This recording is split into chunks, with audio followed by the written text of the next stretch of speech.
They tried to sell her in the dirt, pregnant, silent, worth $3 to a man who once claimed to love her. Nobody stepped forward until he did. No words, no promises, just a silver coin and a quiet voice. You don't have to keep standing there. Stay till the end. You'll see why. Part 1. He didn't make coffee for 2 anymore. The wind came early that year, not hard but sharp, like it had something to prove. Dry Hollow wasn't much to look at, even on a good day, but under a steel-gray sky with winter crawling over the hills, it looked half forgotten. So did the man stepping onto the porch with a tin mug in one hand and a thin blanket still clinging to the chill of a morning that hadn't warmed in years. Gus Redding had always been a quiet sort. Even before the silence started living with him, he stirred the fire long before light touched the rim of the valley. The old wood stove hissed and popped as it caught, filling the small kitchen with a scent of pine and soot. He moved like a man used to waking up cold, not fighting it, just letting the ache work its way into the joints and out through his fingers as he poured the water, ground the beans, let it brew slow. 2 mugs sat on the shelf above the sink. One faced up, one faced down. He took the upright one, chipped at the rim but still solid. The other hadn't been touched in years. That one had belonged to her. Or maybe not belonged. Maybe it had just been the one she reached for that last winter, when her laughter still echoed against the rafters, and there were 3 boots left by the door instead of just 2. He never flipped that cup, never dusted it either. The dust was part of the remembering. There was a dress, too, hung like a ghost on the nail beside the window, green, faded, the shoulders hollow like they'd never been filled.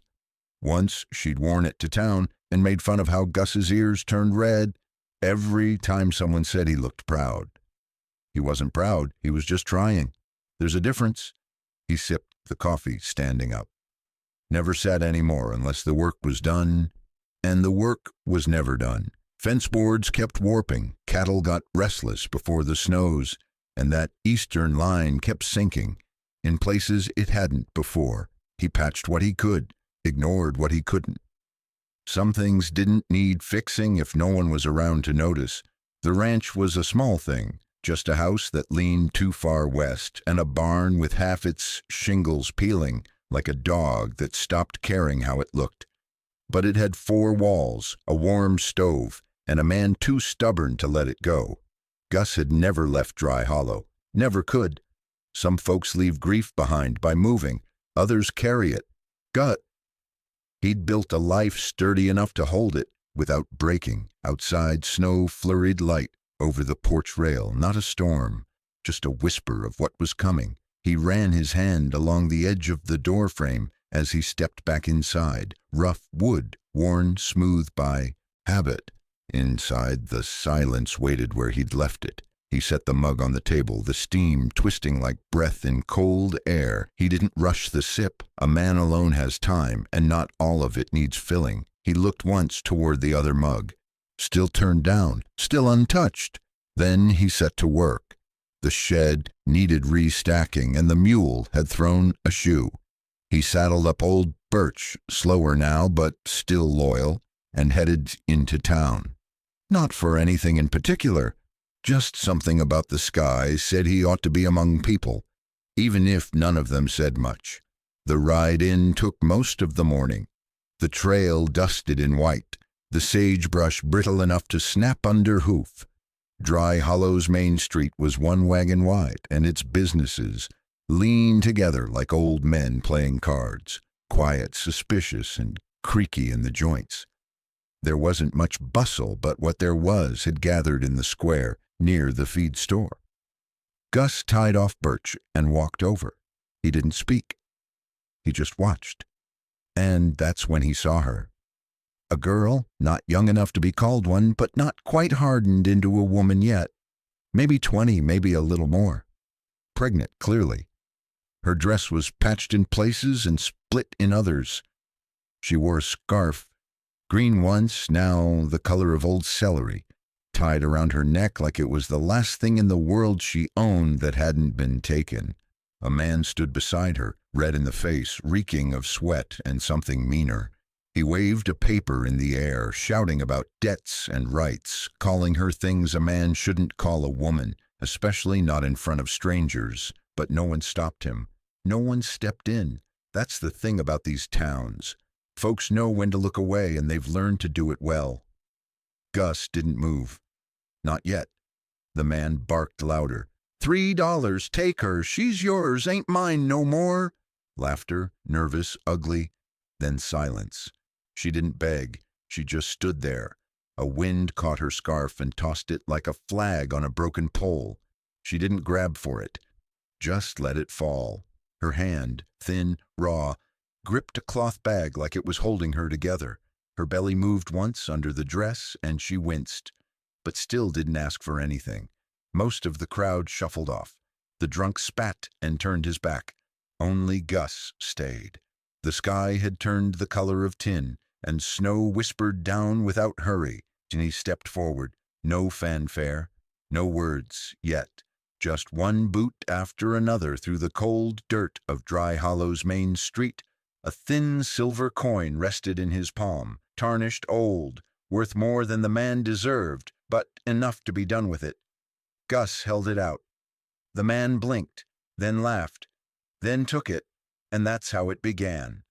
Not with a kiss, not with a promise.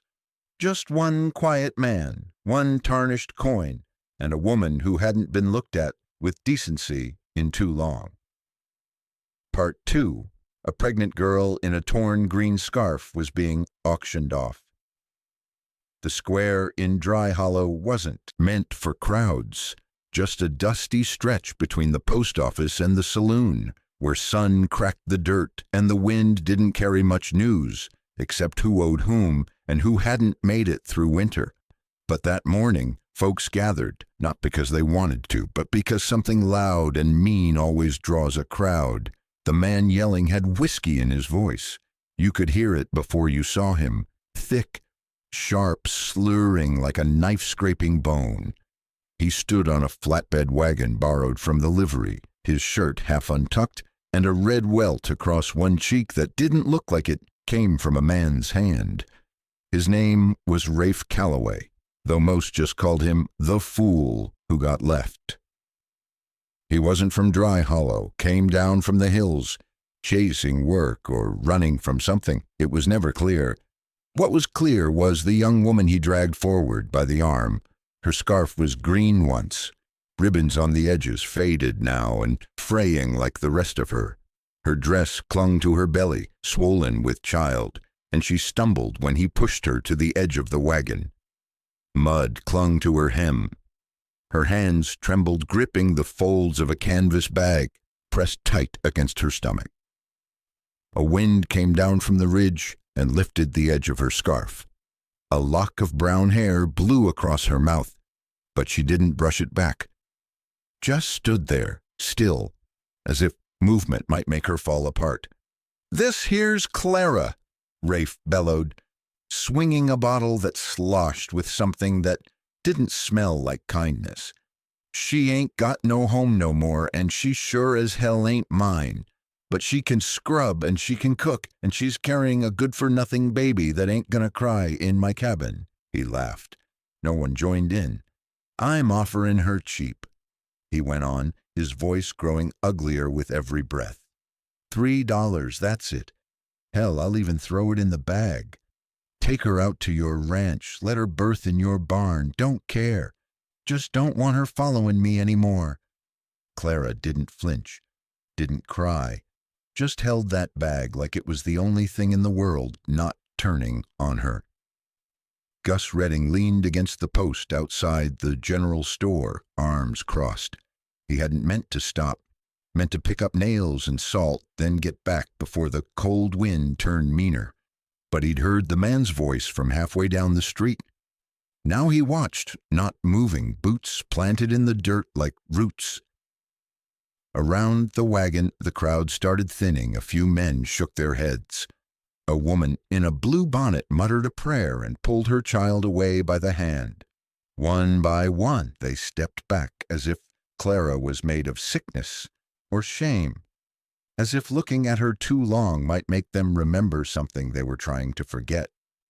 Rafe grew louder. "What? No takers? Ain't none of y'all need a woman who don't talk back? She don't bite. She just stands there. Hell, she don't even cry." A few snickers flickered. "Ah!"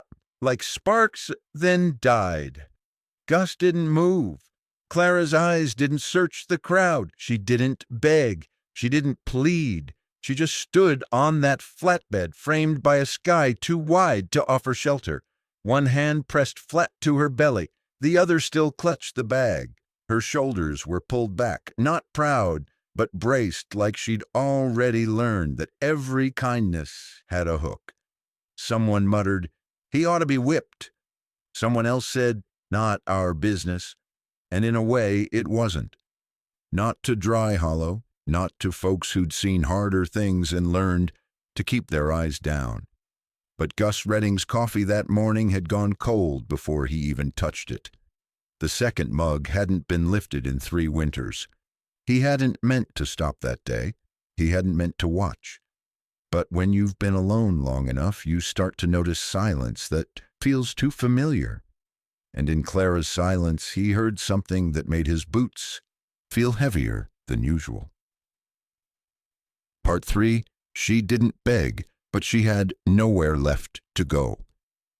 When the last voice stopped jeering and the crowd gave way to the wind, Clara was still there, standing on that wagon plank like it was the last inch of land left to her.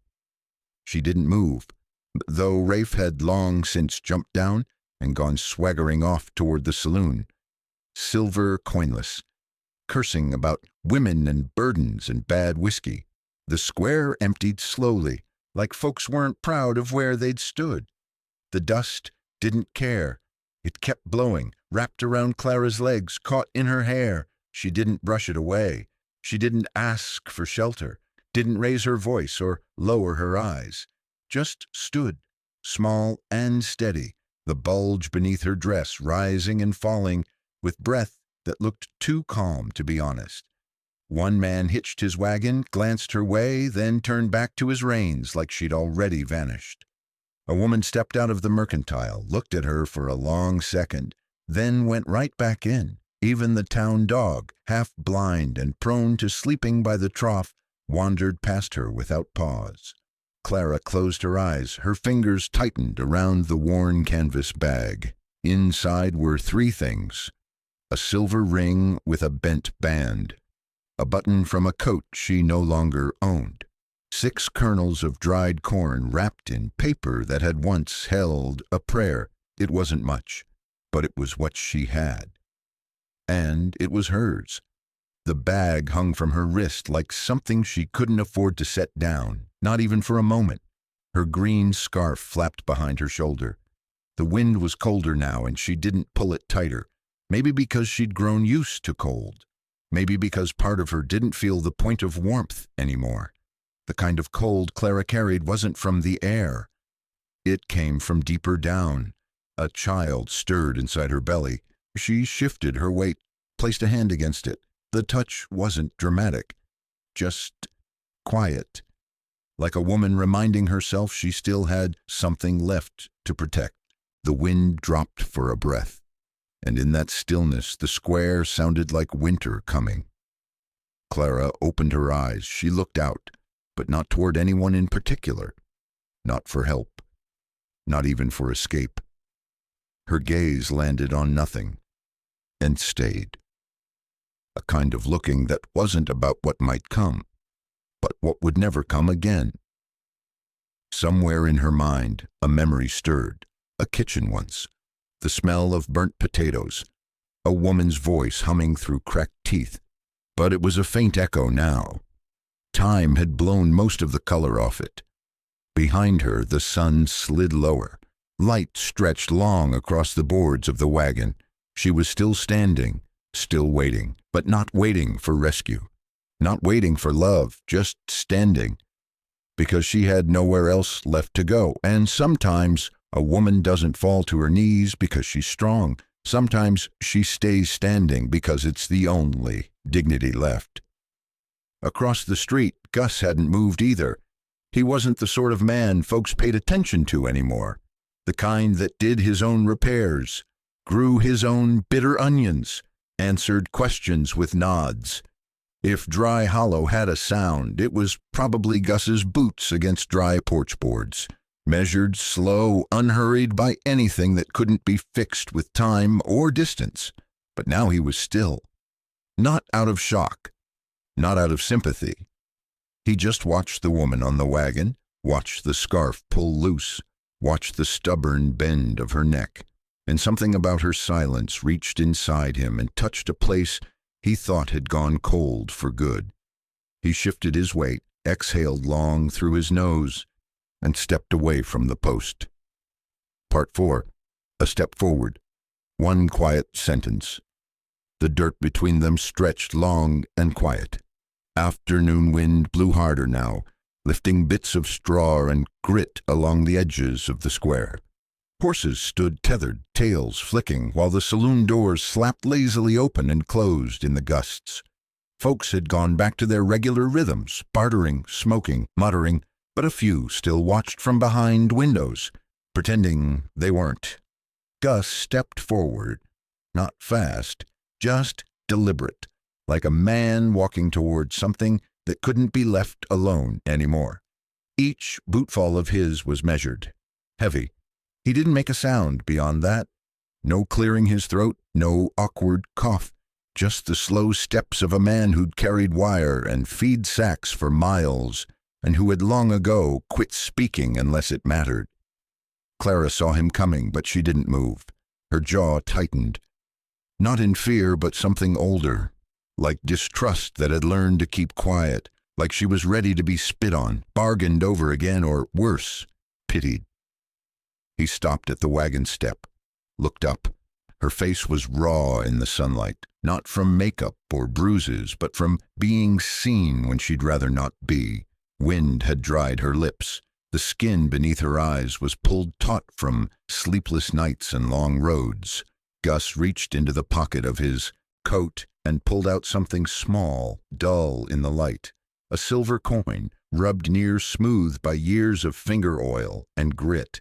Not flashy, not fresh, just real. He didn't hold it up like a man making a point. He didn't say a word yet, just extended his hand toward where Rafe had vanished down the alley behind the smithy, and like clockwork, the drunk came back, half hoping no one had taken the offer. He squinted when he saw Gus.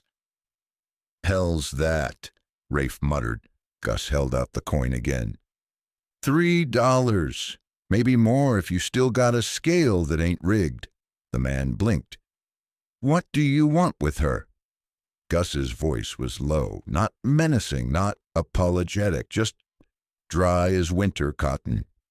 "So she doesn't have to keep standing there." He didn't ask for a bill of sale, didn't ask what the woman had done, who the child belonged to, or whether she could cook or not. He just said it once and held the coin until Rafe snatched it up with greedy fingers. Rafe sniffed, pocketed the coin, and grumbled something about her not being worth the feed. He stumbled off. No one stopped him. Clara stared at Gus like she hadn't decided what he was yet. Another man trying to feel noble, or someone worse. He didn't meet her eyes. Instead, he stepped back and said quietly, "You can come down now. Or stay, but you don't have to stand like that anymore." Then he turned and started walking away, not looking to see if she followed. But after 3 steps, he heard it, the faint creak of wagon wood as her weight shifted, the muffled thump of boots hitting dirt. Not hurried, not afraid, just following. She didn't thank him. He didn't expect it. She just fell in behind him. A pace or two behind, hand still clutching the cloth bag, scarf fluttering around her neck like a flag with nowhere to fly. And somehow that silence between them, stretched thin across wind and road, felt like the most honest thing either had known in a long while. Part 5, and no words on the wagon ride back. The wagon creaked with a kind of tired rhythm, not broken, not smooth, just like everything else Gus owned. It wasn't made for comfort, but it got a man where he needed to go. Clara sat stiff on the right side, clutching her cloth bag tight in her lap. She didn't ask where they were headed, and Gus didn't tell her. There wasn't much to say. The sun was dipping low behind the hills west of Dry Hollow, throwing long orange streaks across the dirt road that cut toward the open plains. Wind moved through the sagebrush and stirred dust devils that danced a few feet and vanished again. The smell of mule sweat, old canvas, and approaching snow hung in the air. Gus held the reins loosely, eyes forward. His hat brim cut the light off his face, but the lines along his jaw stayed tight, like they always did when he was thinking, which he usually was, though nobody would have guessed it. Clara didn't speak. She just watched the land roll by in silence, hands folded on her belly. The scarf around her neck flapped gently. Every now and then she rubbed her thumb along the edge of the cloth bag like it held more than just trinkets, like it held proof she'd once belonged to someone, or somewhere. Once or twice she glanced sideways, trying to understand this man beside her. No ring, no smile, no effort to fill the space between them. Just that silver coin now gone and the trail underfoot. They passed a dry creek bed with sun-bleached bones scattered along the edge. Likely a cow that didn't make it through last spring's blizzard. Gus gave it a glance and made a quiet click with his tongue. The mule kept pace, slow and steady. Clara shifted. Her boots thudded softly against the wooden wagon floor. The baby moved. Not a kick, just a slow turn, enough to make her exhale through her nose and rest her hand on her side. Still Gus said nothing, but he noticed. His left hand, the one not holding the reins, drifted ever so slightly toward the folded blanket behind the seat. Didn't offer it, just placed it where she could reach it if she chose. She didn't. Not yet. A while later, as they crested a ridge, the land opened up wide. There, below them, miles of golden pasture gone to brittle straw, with a weather-beaten barn leaning slightly east, and a small house tucked beside it, like it didn't want to draw attention. A single cottonwood tree stood guard nearby, already stripped bare by the season. Clara's eyes followed the horizon. The place looked lonely, but not cruel. Just quiet, just like the man driving her there. As they started the slow descent, Gus finally spoke. "Used to be 2 coffee cups on the table," he said, eyes still ahead. "Now just 1. Then he fell silent again, like that truth was enough to cover the rest of the ride. Clara didn't reply. She looked down at the cloth bag in her lap, then up again. She didn't smile, but she didn't flinch either. The wheels hit the flatter ground with a bump. The mule let out a tired huff, and the wagon rolled on. And for the first time in too many miles, Clara let her shoulders fall, just a little, as if the wind between them might not blow her apart after all. Part 6. A warm stove and a small offer. The time they reached the ranch, the sun had dipped fully behind the hills, and the sky had gone that particular kind of violet blue that only shows up in late autumn when the cold bites deeper than the color lets on. The mule stopped without being told. It always did. Knew the routine better than most men Gus had hired and let go. The house looked even smaller up close. A squat 1-story shelter with peeled paint and a roofline that dipped slightly in the middle, like it had once sighed too hard and never stood fully upright again. Smoke trickled from the stovepipe. He'd banked the fire that morning before heading into town. Gus didn't say, "Come on." He just got down, tied the mule, and opened the front door. Let the light spill out onto the dirt, then waited. Clara climbed down on her own, holding the cloth bag close. She didn't limp, didn't ask for help, but the weight of late pregnancy was showing more now. her back stiff, her breathing shallow. She took in the house with quick eyes and small movements. One didn't need to be loud to notice everything. Inside, the place was warmer than it looked. Dry wood snapped in the stove. The kettle hissed, not yet whistling. A loaf of bread sat stale on the counter, the knife beside it untouched since last week. One chair, one cup, one plate with a crack down the middle. Gus poured water into a tin basin and set it near the stove. He moved quiet, like a man who'd lived alone long enough to forget the sound of his own boots. From a shelf he pulled down 2 chipped bowls and dropped in some dried beans and salt from a tin. He wasn't much for feeding strangers. But then again, he'd brought her here. He gestured to the table. "You can sit." She didn't, not at first. She looked around, unsure whether this was hospitality or delay. Her fingers rubbed the strap of the bag again, slow and tense. Eventually she eased down into the chair like she expected it to vanish under her. The warmth got to her cheeks. She blinked slow, blinked again. Not trust, not yet, but fatigue giving her bones a voice louder than fear. "I'm no good at cooking," she said suddenly, breaking the silence like it pained her to admit it. "I tried, but he—" She stopped. Didn't need to finish. Gus didn't ask. "I'm no good at talking," he said after a while. Then he pointed with a flat hand to a small room just off the kitchen. The door hung a bit crooked, but the stove's heat reached in that far. "Floor's solid, walls don't leak much. You'll be warm tonight." She stood, nodded once, and walked in slow. Still had her boots on, still clutched the bag. She sat on the edge of the cot, back straight as if she might be told to leave before the morning came. Gus poured hot water into a tin cup and set it beside the stove for her. Not near her, not in her hands, just within reach. Then he went out, checked on the mule, and came back in as the kettle began to sing. When he returned, she was already asleep, still upright. Boots laced, cloth bag tucked against her chest like it was her last belonging in this world. He didn't touch anything, didn't speak, just picked up the second coffee mug, the one that hadn't been used in years, and rinsed it without thinking. Then he turned it over and set it gently beside the first. That night the wind hit the walls hard, but inside it was quiet, the kind of quiet that doesn't come from silence, but from 2 storms deciding not to crash into each other. Not yet. Part 7. She cleaned the barn without being told. Morning broke gray and low.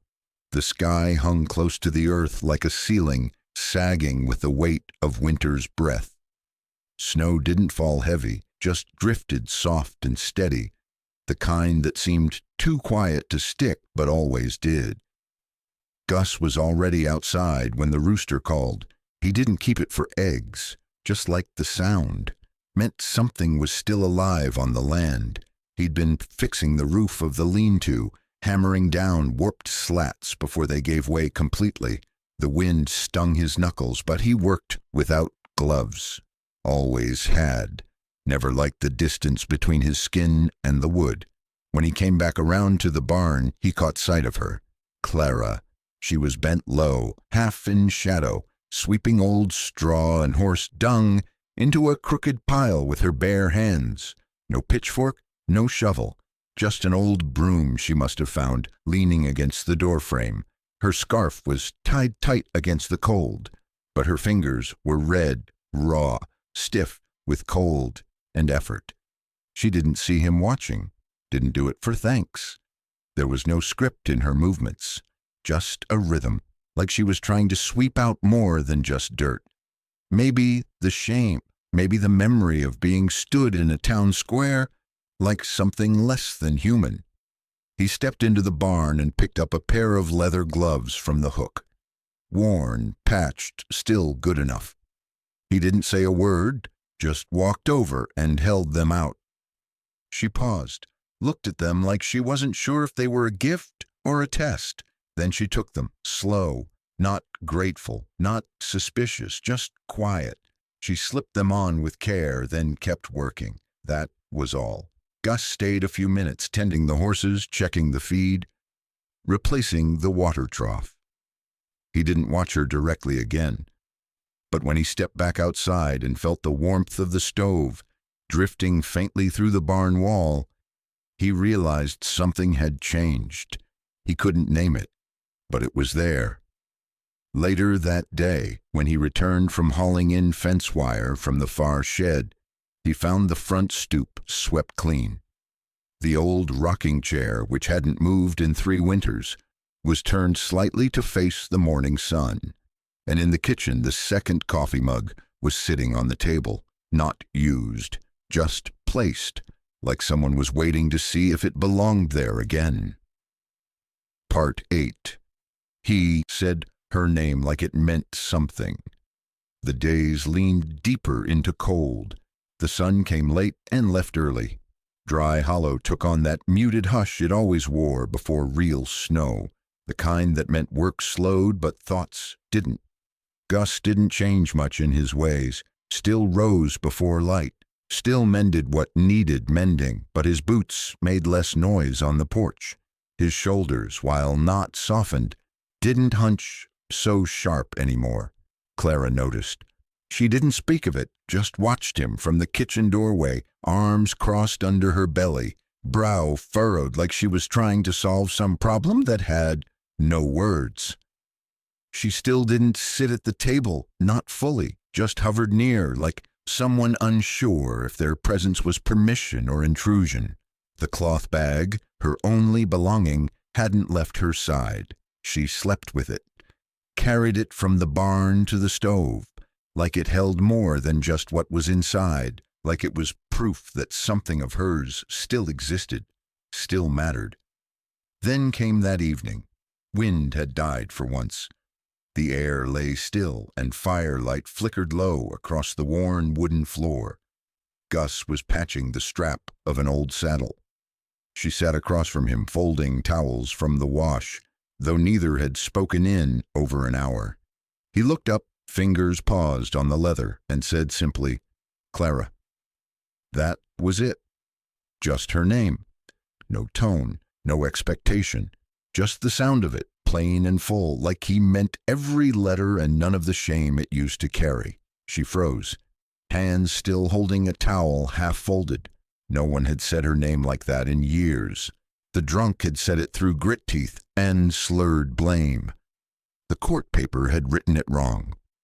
Even she had stopped whispering it to herself, as if the name might break in her mouth. But here now, he said it as if it belonged to her, as if it wasn't something that needed fixing or hiding. She didn't answer, couldn't, but her breath caught just once. Then quietly, she stood, walked to the small shelf by the stove, and for the first time she placed the cloth bag down, not clutched, not hidden, just set it there. It sagged a little on the wood, weightless in the grand scale of things, but heavy with meaning all the same. Gus didn't comment, just went back to mending the saddle. But he saw it, the bag on the shelf, her name in the air, and he knew something had shifted. Not loudly, not fast, but like water seeping under a door, soft and patient, changing things from the inside out. Part 9. Her trouble returned. The drunk came back. The wind returned 2 days later, harder this time, scraping down from the hills like it had claws. The barn creaked, the gate rattled. Snow hadn't yet come, but it threatened, hovering in the clouds like a decision not yet made.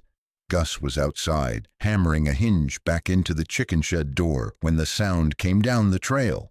Hoofbeats, fast, sloppy, not rancher riding, not town folk either. No respect in the way the dirt was kicked up. Just noise and anger straining a half-lame horse. Clara was at the window. She didn't move at first, just watched the rider come over the rise, hands tight on the sill, lips parted but silent, The man reined up rough in front of the porch. He nearly fell off the horse more than dismounted, red in the face, drunk from distance or whiskey, or maybe just his own shame boiling over into rage. It was him, the man who sold her, and he was shouting, "I changed my mind!" Gus walked up slow from the side yard, wiping his hands on an old cloth. He didn't look surprised, but his jaw was set like a rock against river current. The man pointed at the house. "That baby, my baby, you can't keep it. You think you can just take her and pretend none of it ever happened?" Clara didn't come outside, but she stood just inside the doorway, the wooden frame shadowing her face. Her hands were folded over her belly, like she was trying to hold the child in or shield it from the noise outside. Gus didn't move fast, didn't raise his voice. He stepped up onto the porch, arms at his sides. No gun, no rope, just stillness, heavy as judgment. The drunk man kept yelling, "I got papers say I was married to her. You want to get legal about this? I can make hell for you both." Still, Gus said nothing, but when he did speak, the words came low and steady, like the ground itself had decided to speak. "That tone doesn't belong here." The wind died for a beat, like even the sky was listening. The man blinked, half unsure if he'd heard right. He opened his mouth again, but the words tangled, because there wasn't fury in Gus's voice. No loud threat, no fear either. Just a wall, a line drawn not in sand, but in silence, the kind of silence a man can't argue with.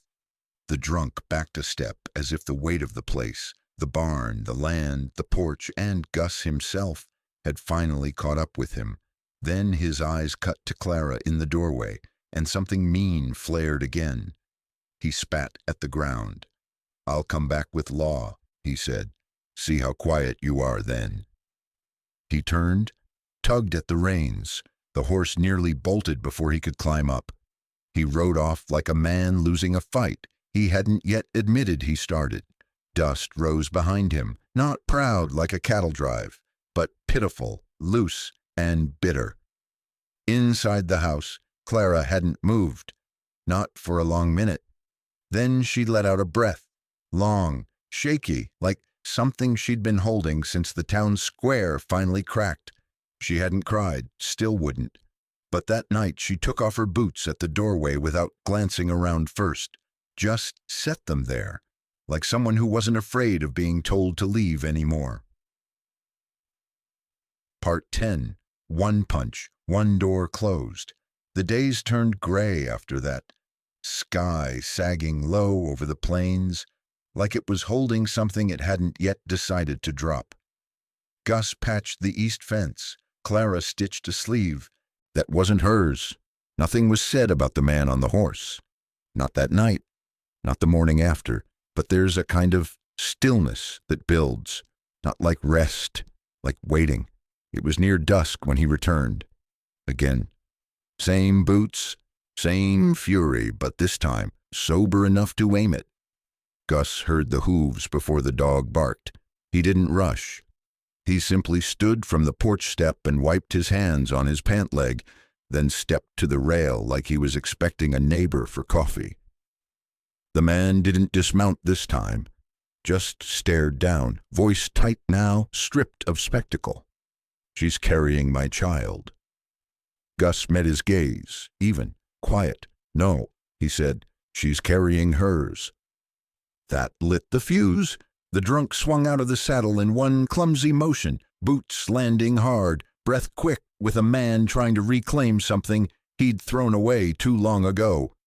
"You got no right," he began. Gus stepped down. Not a word more. No raised voice. No warning. Just one clean punch. The man dropped like a sack of sodden grain. Not from force, though the blow was solid, but from surprise, because kindness had hit harder than fists ever did. He lay there blinking up at the dull sky. Wet leaves stuck to his coat. Breath punched out of him more by shame than knuckles. Gus didn't follow, didn't step over him. He simply turned and walked back to the porch, boots thudding once on the steps. then opened the door and disappeared inside. When it closed, soft, not slammed, it felt final, a line drawn, not in anger, but in choice. Clara stood at the kitchen counter, kettle half-boiled, hands folded around the tea tin like it was something sacred. Her eyes searched his face. Not fear, not gratitude even, just searching, like a woman trying to decide what a man is, who he is, when no one else is looking. "You didn't ask," she said, voice low, "if the baby's his." Gus shook his head once. "Ain't my business." "But you—" She started, stopped, looked down, then back at him. "You still stood up." He looked at her then, really looked. Her scarf was cleaner now, her boots better laced. The way she stood had changed. A woman half broken wouldn't ask that question, but one halfway mended might. "I stood up," Gus said, "because this house don't answer to men who shout." She blinked, that was all. Then something in her loosened. Not in her shoulders or voice, but behind her eyes. Gus poured water into the tin mug, set it down beside her hand, not close enough to touch, just close enough to be taken. "You live here," he said. Not a question, not a promise, just fact. She sat down, then, quietly, and for the first time she didn't look at the door again. Part 11. The belly grew, and she started to stay. The snow came early that year, riding in silent and soft. It wrapped the prairie in white hush, blanketing fences that leaned like old men and smoothing the fields into something that almost looked like peace. Gus kept the fire going without comment. Clara rose before the rooster now, stepping barefoot onto the cold floor, wrapping a shawl around her shoulders and lighting the stove like she'd done it her whole life. There was no ceremony to it, no morning greetings, no smiles exchanged. Just two people who lived through habit and slowly, almost without noticing, began sharing each other's. She mended a coat of his one day, the sleeve worn where his elbow always rested on the porch rail, laid it folded near his chair, said nothing. Gus wore it the next morning. That was the exchange. Not thanks, just use. She started humming sometimes, not songs, not really, just sound, half notes with no place to land. When he asked once, quiet and sideways, "What is that?" She looked at him like she hadn't realized she'd been doing it. Shrugged. "Something my ma used to sing." He nodded, then went back to oiling the saddle. In the evenings, Clara sat by the window and traced patterns into the frosted glass with her finger. Circles, then half-moons. Once the outline of a small hand. She'd look at it a while, then wipe it away. Gus noticed, but he never asked. Instead, he'd put more wood in the stove and checked the latch on the window so no cold leaked in. One morning he found a scarf hung neatly on the peg by the door. Not hers. An old one that had belonged to someone else. A woman with laughter in her eyes and strong hands who once wore gingham aprons and sang with flour on her face. He didn't touch it, didn't move it, but he paused there longer than usual. Clara saw, said nothing. But that night, when she refilled the lantern oil, she added a second lamp to the far end of the table, not because they needed the light, but because it made the room feel like it held more than just two people, pretending not to need each other. The barn chores got done without lists, eggs collected. A new line of hooks appeared near the back door, small ones, for coats that hadn't been worn yet. And the cloth bag she once clung to like a lifeline, it stayed on the shelf now, folded neat beside the tins. The baby began to shift more often, hard enough for her to pause mid-sentence, though she still didn't speak much. Gus noticed she'd rub her belly sometimes when she thought no one was watching, but he watched, quietly, respectfully, not like a man who wanted something, just a man trying to remember how to live near warmth again.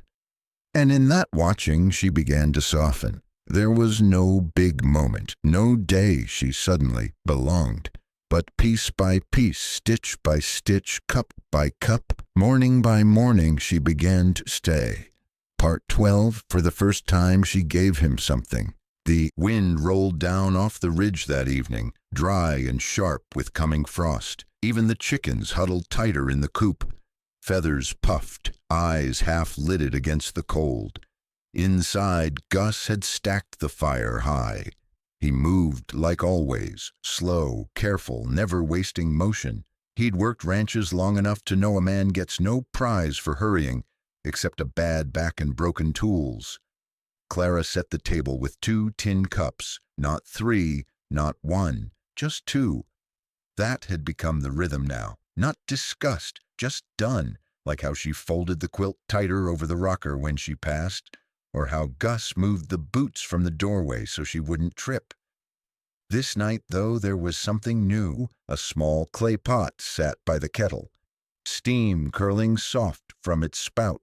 Clara had gathered dried leaves over the past weeks, sage, something that looked like mint, and a little chamomile she'd found near the fence line.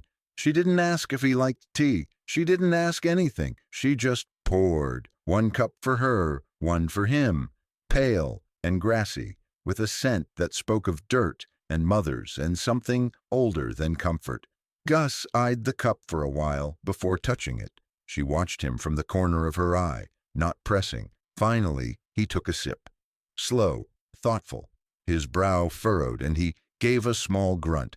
Not displeased, just surprised. Clara raised an eyebrow, a flicker of humor in her voice, soft but clear. Too strange?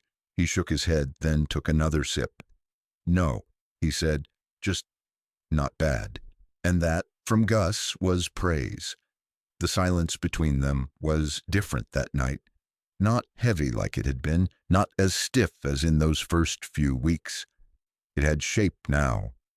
A softness, like worn-in leather or well-walked boots. They didn't fill it with talk, but neither avoided it. When he passed her the sugar tin, she took only half a spoon. When she slid his cup closer to the fire's edge, he didn't move it back. They sat like that for a good stretch. Fire popping, wind pressing against the window, the world cold and vast beyond the walls. But inside, the kind of stillness that doesn't ache. At some point, Clara leaned her head back against the chair and exhaled slow. Not tired, not anxious, just still. Gus watched her from under the brim of his hat. She looked different in that moment, not smaller, not braver, but like someone who'd been standing on 1 foot for too long and finally set both down. She hadn't given him much. Not words, not plans, not pieces of her past. But that cup of tea, that quiet offering made without need or payment. It was the first thing she'd given him, and Gus, who'd stopped expecting anything from anyone long ago, didn't take it lightly. He let the moment settle. Didn't break it with thanks or questions. Just reached over, topped her cup with the last of the kettle, and nodded. They didn't save each other. Neither tried to. But that night they sat just close enough to not feel alone. And in a town where most doors stayed closed past dusk, this one somehow stayed open just wide enough for 2. Part 13. The night before she gave birth. The wind turned sharp that night, dragging hard across the plains, whispering against the windows like something too old to name. Gus had banked the stove high, but the cold still reached under the doors, creeping along the floorboards with a hunger that even fire couldn't satisfy. He'd moved his cot closer to the hearth earlier that winter, but tonight he didn't sleep at all. Not because of the weather, but because Clara had gone quiet in a different way. She stood at the table longer than usual after supper, hands spread flat like she needed the feel of something solid. Her belly had dropped low. She shifted from foot to foot now and then, pressing at the small of her back with slow, even circles. He didn't ask. She didn't say. When she went to bed, she didn't latch the door to the back room. Gus noticed that, and an hour later, when the first low breath caught in her throat, not pain exactly, just pressure, He was already on his feet, stoking the stove and setting the old kettle on to boil. They hadn't made a plan for this. No midwife, no neighbor woman fetched from down the road. No list of things to prepare. Just him and her, and the child who hadn't waited for spring. He didn't panic. Gus Redding wasn't built for panic. He moved like he did when branding season hit hard. Quiet, fast, with all the worry buried somewhere behind his ribs. He found the cleanest rags, boiled water again, pulled the wide wooden table closer to the stove. He laid out a wool blanket, washed last week when Clara thought the flurries would turn heavy, and set his old tin coffee cup beside her bag of cornmeal and matches. It felt like something grounding. Clara didn't scream. She leaned into the pain like a woman who'd walked longer roads than most men ever could. Her hands gripped his shirt once, hard, and then didn't let go. Gus didn't move. He let her take what she needed. Her breaths came sharp through her nose. One hand braced against the doorframe, the other on her belly. Sweat beaded her forehead even as the wind howled outside. Her knees gave once, and he caught her. No words, just arms steadying what the world had tried to knock loose. When the time came, she looked at him like she might cry, but wouldn't give it the dignity. And Gus nodded, not as a man who knew what he was doing, but as one who'd decided he wasn't letting her face it alone.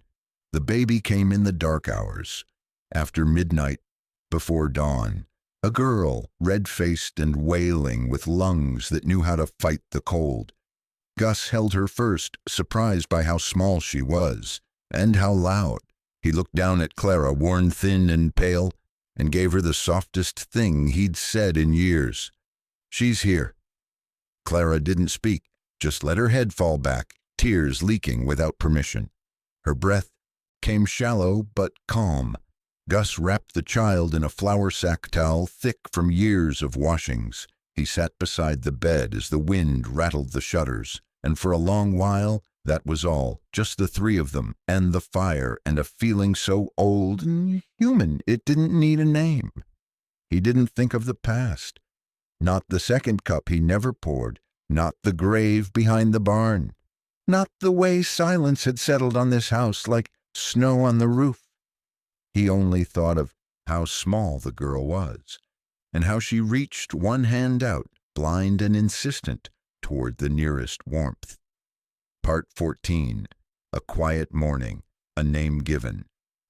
The morning rose slowly and silver over Dry Hollow, as if even the sun knew to tread gently. Snowflakes from the night before still clung to the eaves, stubborn and soft. Smoke curled from the chimney in a lazy spiral, not in a rush to be anywhere else. Inside the ranch house, time moved even slower. Gus stood near the window, fixing the latch that had rattled loose sometime last week. His fingers worked calm and sure, though the hammer rested forgotten. The sound of breathing filled the small kitchen, one heavier and tired, the other impossibly light, like a rustle of wings you could only hear if you listened closely. Clara sat near the fire, wrapped in an old quilt with the baby curled against her chest. Her hair was damp from the heat of the night, face pale but peaceful in a way Gus hadn't seen since the day he'd first stepped through town dust and said, "I'll take her." On the table sat 2 tin cups.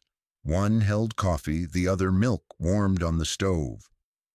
Beside them, a third cup had been added, a tiny chipped thing, barely big enough to hold a thimbleful, but Clara had found it somewhere in a crate under the counter and set it down without ceremony. Gus turned from the window and watched her for a moment. She noticed, eyes lifting. Not shy, not uncertain, just open. "You got a name?" he asked, voice low as ever, like it might break the morning if raised. Clara looked down at the baby. Her hand moved in small, thoughtful circles on the quilt, as if the name had been waiting to be spoken since before the girl was born. "Hope," she said. It wasn't said like a fancy thing, not like a preacher's word or something from a book. It came quiet, like breath in cold air, soft and real. Gus nodded. "Hope'll do," he said. Then after a pause, he added, "Round here, we don't let hope get sold off again." The words sat there between them, not heavy, just true. Clara didn't cry. She just pressed her cheek against the child's hair and closed her eyes for a moment. Outside, the wind had stilled. The fence line, once sagging with neglect, stood against the snow like it remembered why it was built. A single bird moved along the eaves, black feathers sharp against white sky, then vanished toward the hills. In that little kitchen, 3 people shared a kind of silence that wasn't empty anymore. It was the kind of morning where nothing grand happened, but everything had changed. A woman who'd once been sold like a burden now held something no man could price. A man who hadn't made coffee for 2 in years poured a 3rd cup, just to let it steam. And a child who came into the world without fanfare now had a name that would never be spoken in shame: Hope. Sometimes the West didn't need to roar or break. Sometimes it just needed to hold still long enough for someone to stay. And this morning, in a house where silence used to echo, someone stayed. Some stories don't end with a kiss or a sunset. They end with a name whispered in morning light, a warm stove, a child wrapped in quiet, and 2 people who stayed when no one else did. In a world that once tried to price her at $3, she now holds something no coin can buy, a place where no one calls her less, and a man who never asked for more than her just being there. If this story stirred something in you, leave a quiet thought down below. We don't need loud words to understand one another, just a nod, a name, and a reason to stay.